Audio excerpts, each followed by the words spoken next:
Hello, my name is Dan Abdul. I am the Senior Vice President and Chief Technology Officer at Medica. I'm also a veteran, having served 7 years as an Army flight medic. As a nonprofit health plan with 1 million members across the Midwest, Medica serves the same communities that the American Red Cross is there for every hour of every day.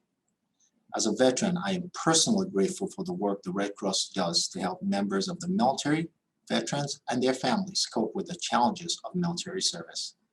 And so today, I am honored to represent Medica in bringing you the heartwarming story of Sergeant Corey Hicks and Sergeant Shannon France and their experience with Red Cross service to the armed forces. Hello, my name is Corey. I'm Shannon, and this is Corey Jr. So a little over a year ago, myself was over in Fort Lee, Virginia on training orders for the Army, trying to pursue my military career.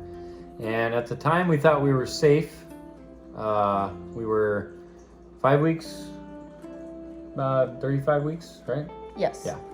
And 35 weeks pregnant, so I thought we would be okay. So I went off to training, Fort Lee, Virginia. Was there for a couple weeks, and then I received a call from back home that I wasn't anticipating.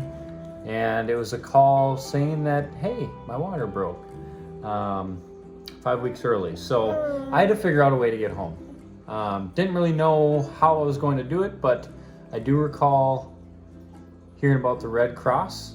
And so I contacted my leaders there, and they gave me the information I needed to contact the Red Cross. My family then contacted them, and within an hour, the schoolhouse where I was located was informed of the situation.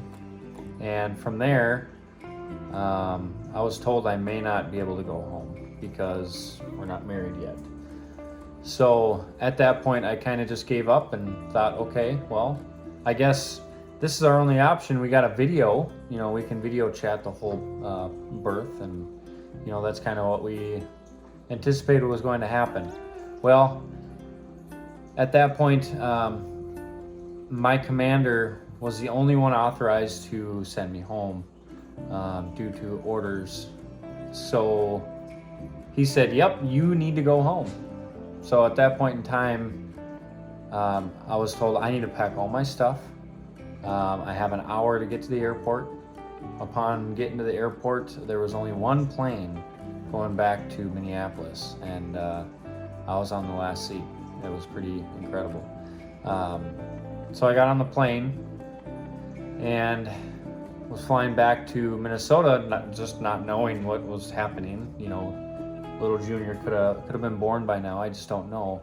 Upon getting into Minneapolis terminal, the pilot got over the intercom and said, hey, do you notice that tall guy in the back in uniform? And every head turned to the back of the plane.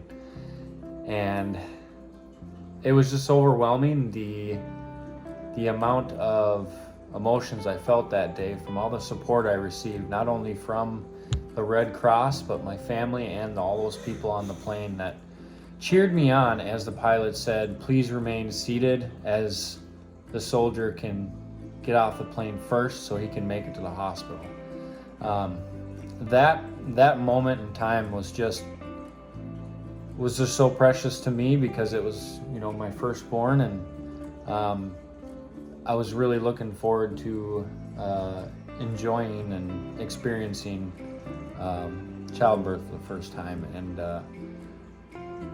when I got home and got to the airport, it was frantic. I was running through the airport, all 5 bags loaded and packed. I was sweating. It was crazy. And I got outside with all my stuff. The truck pulled up. I threw all my bags in there and raced to the hospital. Upon getting to the hospital, I was greeted by her mom, right? Yep. And we got in the room, and from there, it was just all those emotions I felt from the time I left to getting there. It all just kind of fell apart. And at that moment, that's when she was so relieved, where she just collapsed in my arms and was grateful that I was there to witness everything. And within an hour of Corey getting to the hospital, CJ was born. So he made it just in time for the little one to be born. It was absolutely incredible, and you know what? We can't give enough thanks to the Red Cross for what they were able to accomplish. Because now, although he was 5 weeks early, here he is now, and he's healthy, he's happy, we're happy, and we can't thank him enough.